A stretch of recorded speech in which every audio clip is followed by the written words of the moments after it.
Hello friends, welcome back. Python complete करने की series में आज हम लोग देख रहे हैं कि वीएस कोड के साथ पाइथन को कैसे इंटीग्रेट करें और गिट बैश को कैसे इंटीग्रेट करें। इंस्टॉलेशन हमने कंप्लीट कर ली पाइथन की, गिट बैश की और वीएस कोड की। आपने नहीं देखा तो आप पिछले वीडियो में जाकर देखें। तो अब हमें इस्तेमाल करना सीखना है। सबसे पहली बार हम ओपन कर रहे हैं पाइथन को, तो आप डायरेक्टली पाइथन को यहाँ पर आइडियली सर्च करें, यहाँ पर अपने सर्च बार में, और आइडियली टाइप करें और सबसे ऊपर आपको मिल जाएगा पाइथन आइडियली। आइडियली मतलब है इंटीग्रेटेड डेवलपमेंट लर्निंग एनवायरनमेंट। तो ऐसे आपका पाइथन सेल खुल जाएगा। अब यहाँ पर आप डायरेक्टली काम कर सकते हैं। सपोज हमें प्रिंट करना है तो हम प्रिंट करेंगे हेलो, या जो भी हमें प्रिंट करना है वो हमने यहाँ पर लिखा और एंटर किया, आपको तुरंत आउटपुट मिल गया यहीं पर। ठीक है।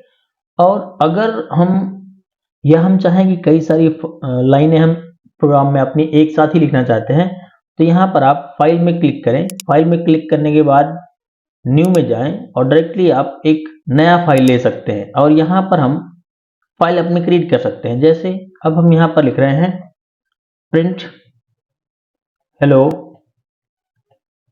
और इस तरह से हमने एक लाइन लिख दी। अब हमें ज़्यादा लाइनें लिखनी है तो ज़्यादा लाइन भी हम लिख सकते हैं। सिंपली यहाँ पर कॉपी पेस्ट वगैरह सब काम करता है। आप सिलेक्ट करें कंट्रोल सी करें और आप अगली लाइन में से पेस्ट करें। इस तरह से हम जितनी लाइन चाहें लिख सकते हैं। और अब इसको हमें सेव करना होगा। तो सेव करने के लिए हमें ऊपर वापस फाइल में जाना है और फाइल में जाके यहाँ पर आ रहा है सेव एज। यहाँ पर अपनी फाइल को आप कोई नाम दे करके और सेव कर दीजिए। ये ऑटोमेटिक ही .py नाम से सेव हो जाएगा। तो क्योंकि .py पाइथन का एक्सटेंशन नेम है। अब हमें इसे रन करना है। हम यहाँ पर रन में जाएंगे और यहाँ पर रन मॉड्यूल या F5 प्रेस करके हम इसे रन करेंगे। अब यहाँ पर आपको आउटपुट मिल रहा है। देखिए ये पहले वाला विंडो है जब हम पहले शुरुआत में काम किए थे, वैसे ही आपको यहाँ हर बार आउटपुट मिलेगा और हर बार आपको ये विंडो ओपन होकर मिलेगा। अब ऐसे में मान लीजिए बहुत सारी लाइनों का कोड आपने लिख लिया, तो यहाँ पर एक दिक्कत ये होगी कि आपका जो कोड है वो इस फाइल के पीछे छिप जाएगा। तो हमें चाहिए कि हम यहीं पर लिखते रहें और यहीं पर हमें आउटपुट मिलता रहे। इसके लिए हमें इस्तेमाल करना है वीएस कोड। वीएस कोड तो आप जानते ही हैं कि टेक्स्ट एडिटर है, वैसे ही जैसे आपका नोटपैड और नोटपैड प्लस प्लस या सबलिम या बहुत सारे ऐसे टेक्स्ट एडिटर हैं। तो सबसे पहले हम वीएस कोड को ओपन करते हैं। अब पहले हम इसमें पाइथन को इंटीग्रेट करते हैं। इसमें बहुत सारी चीज़ें हैं। पहले तो ये थीम चूज करने को पूछ रहा है। आप इसकी कोई भी थीम यहाँ पर चूज कर सकते हैं और बाद में भी हम इसे चूज कर सकते हैं। यहाँ पर अभी हम देखिए यहाँ पर डिफरेंट टाइप के थीम्स अवेलेबल हैं। आप जिसको चाहें उसको यहाँ से आप ले सकते हैं। बाद में करना है तो बाद में भी कर सकते हैं। फिलहाल अभी हम ये वाली लाइट हाई कंट्रास्ट वाली लेते हैं। इसमें क्लिक करके हम इसे क्लोज कर देते हैं। ठीक है। यहाँ पर कुछ नीचे आपको शॉर्टकट्स दिख रहे हैं। Show all comments, open file, open folder, open recent, ये आपको शॉर्टकट मिलेंगे। फिलहाल अभी हम यहाँ तरफ जाते हैं। ऊपर साइड लेफ्ट साइड कॉर्नर पे यहाँ पर एक्सप्लोर करने को आ रहा है कंट्रोल शिफ्ट ई, सर्च करने के लिए आ रहा है कंट्रोल शिफ्ट एफ, यहाँ पर आ रहा है सोर्स कंट्रोल, कंट्रोल शिफ्ट जी, यहाँ पर आ रहा है रन एंड डिबग और यहाँ पर आ रहा है एक्सटेंशंस। तो यहाँ आपको एक्सटेंशन में क्लिक करना है। अब यहाँ पर हमें एक्सटेंशंस सर्च करने हैं। तो एक्सटेंशन सर्च करने का मतलब हमें पाइथन को ऐड करना है। यहाँ पर हम सर्च करेंगे पाइथन।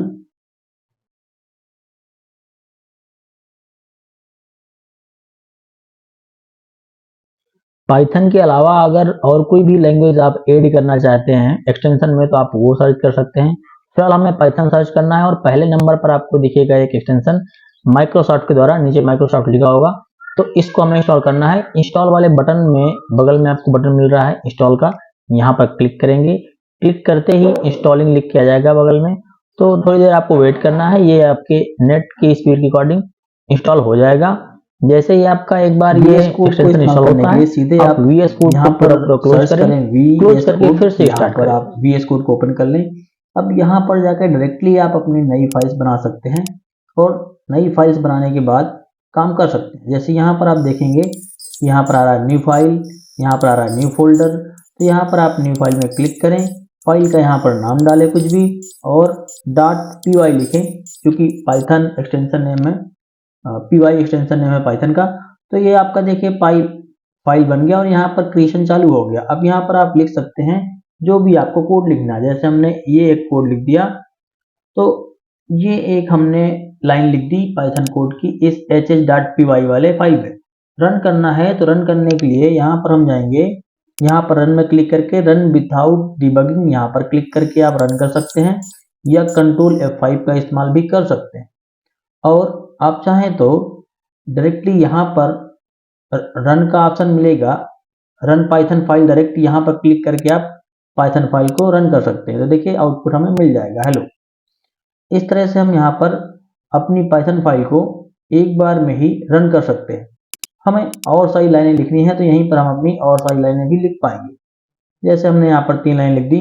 अब हमें वापस रन करना है तो यहाँ पर आपको लिखना है टर्मिनल में पाइथन और जो आपकी फाइल का नाम है, और 2-3 अक्षर लिखने के बाद आप टैप करें तो ये आपके लिए कंप्लीट करेगा और रन कर देगा। इस तरह से यहाँ पर देखिए यहीं पर हमें आउटपुट मिल रहा है और यहीं पर हम कोड भी लिख पा रहे हैं। ऊपर क्लिक करके आप कोड लिख सकते हैं, नीचे क्लिक करके आप पाइथन को रन कर सकते हैं और शॉर्टकट का इस्तेमाल करके भी रन कर सकते हैं, और यहाँ से आप सीधे कमांड लाइन भी इस्तेमाल कर सकते हैं।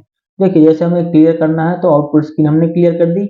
हमें एक नई फाइल बनाना है तो हम यहीं पर लिखेंगे टच स्पेस फाइल का नाम, जैसे हम लिख रहे हैं jj.py और एंटर किया। आपकी एक नई फाइल बन गई। देखिए यहाँ पर लेफ्ट साइड में आपको दिख रहा है jj.py, एक नया फाइल बन गया। तो बहुत आसान है VS कोड में काम करना।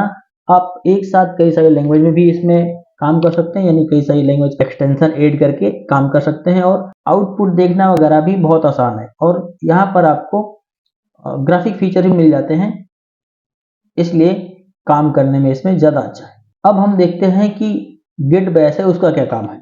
तो अभी जैसे हमने देखा यहाँ पर कि हमने सीधे यहाँ पर टच लिखा और फाइल क्रिएट कर दी।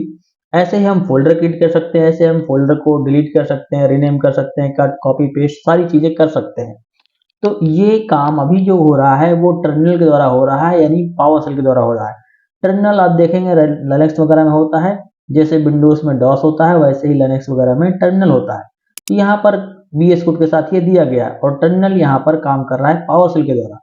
तो पावर शेल में इतने सारे फीचर नहीं है कि वो सारी की सारी कमांड्स चला सके। अगर हम कमांड लाइन में काम करना चाहते हैं तो जैसे अभी हमने ये कमांड चला करके हमने फाइल बनाई, तो कमांड लाइन चलाने के लिए हमें कमांड्स लिखने पड़ेंगे। तो ऐसे में हम अभी जो इस्तेमाल कर रहे हैं वो टर्मिनल है, यानी पावर शेल है। तो टर्मिनल सारे के सारे कमांड्स को सपोर्ट नहीं करता, इसलिए हमें इस्तेमाल करना है गिट बैश।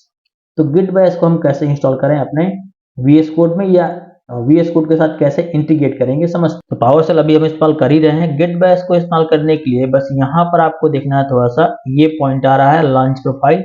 ये अगर आप लेटेस्ट वर्जन इंस्टॉल करते हैं तो ही ये फीचर मिलेगा VS कोड का। और यहाँ पर क्लिक करने के बाद आपको 2 ऑप्शन मिल जाएंगे, पावर शेल और गिट बैश। तो बस यहाँ पर आपको गिट बैश वाले में क्लिक कर देना है। तो अब यहाँ पर आपको देखिए बैश मिल गया। अगर आप पावर शेल में क्लिक कर देंगे तो यहाँ पर पावर शेल मिल जाएगा। बहुत आसान है, इतना करना आपको बस। तो अब यहाँ पर अगर हम काम करें तो देखिए यहाँ पर अब हम काम कर रहे हैं इस समय गिट बैश के साथ। यहाँ पर गिट बैश नजर आ रहा है। तो अब जैसे हम यहाँ पर एक फोल्डर बनाना चाहते हैं तो हम लिखेंगे mkdir और फोल्डर का नाम जैसे हम लिख रहे हैं के और इंटर। तो देखिए बन गया फोल्डर। यहाँ पर देखिए ऊपर ये के नाम का फोल्डर बन गया। तो बहुत आसान है यहाँ से नेविगेट करना, हम तुरंत ही फोल्डर फाइल बना सकते हैं। अब अगर हम क्लोज करें और देखिए अपने फोल्डर के अंदर जाके, तो हमें इसके अंदर भी एक फोल्डर बन के मिल गया है। देखिए यहाँ पर ये फोल्डर बन गया है, इसलिए हम बैश का ज़्यादा इस्तेमाल करते हैं। और कैसे इस्तेमाल करना वो हमने बता दिया। इस तरह से थोड़ा सा हम और फीचर जान लेते हैं अपने VS कोड के बारे में। ये सब हम क्लोज कर देते हैं अभी फिलहाल के लिए, ये सब सारी फाइल हम क्लोज कर देते हैं और इस तरह से आपको मिलेगा VS कोड बिल्कुल फ्रेश।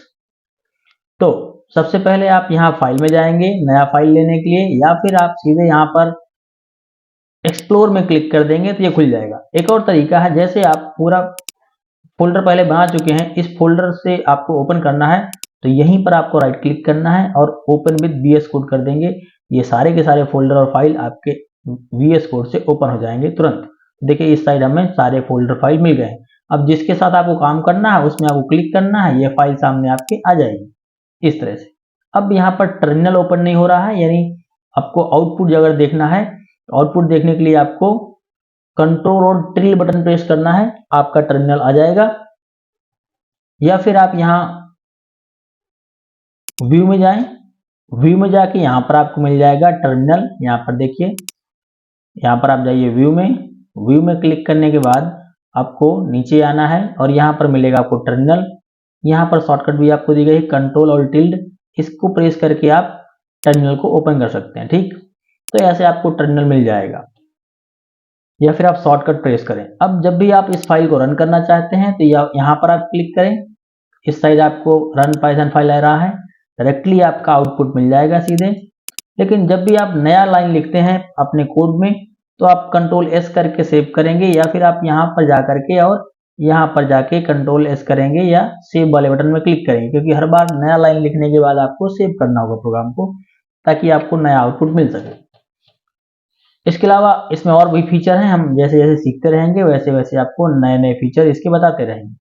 तो आज हमने सीखा कि हम पाइथन को VS कोड से कैसे रन करेंगे। हमने ये भी सीखा कि पाइथन को सिंगल अपने पाइथन आईडीएल के साथ कैसे रन करेंगे, और पावर शेल का क्या इस्तेमाल है, और टर्मिनल का क्या इस्तेमाल है, और गिट बैश का क्या इस्तेमाल है, और गिट बैश हमें कैसे इस्तेमाल करना है। आई होप आपको आज का सेशन समझ आया होगा।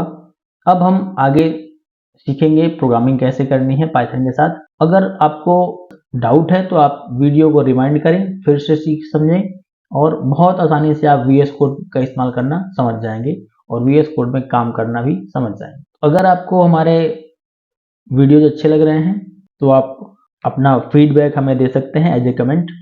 और क्रम से और सही से सीखने के लिए पाइथन आप सारे वीडियोज लगातार देखें। सारे वीडियोज खत्म होते होते आपको बहुत सारी चीज़ें आ जाएंगी, पाइथन आपको बहुत अच्छे से आ जाएगा। सॉफ्टवेयर डेवलप करने तक हम सारा कोर्स सीख रहे हैं, तो बने रहे हमारे वीडियोज में। आज के लिए इतना ही, मिलते हैं नेक्स्ट वीडियो में, तब तक के लिए thank you, keep watching, keep learning.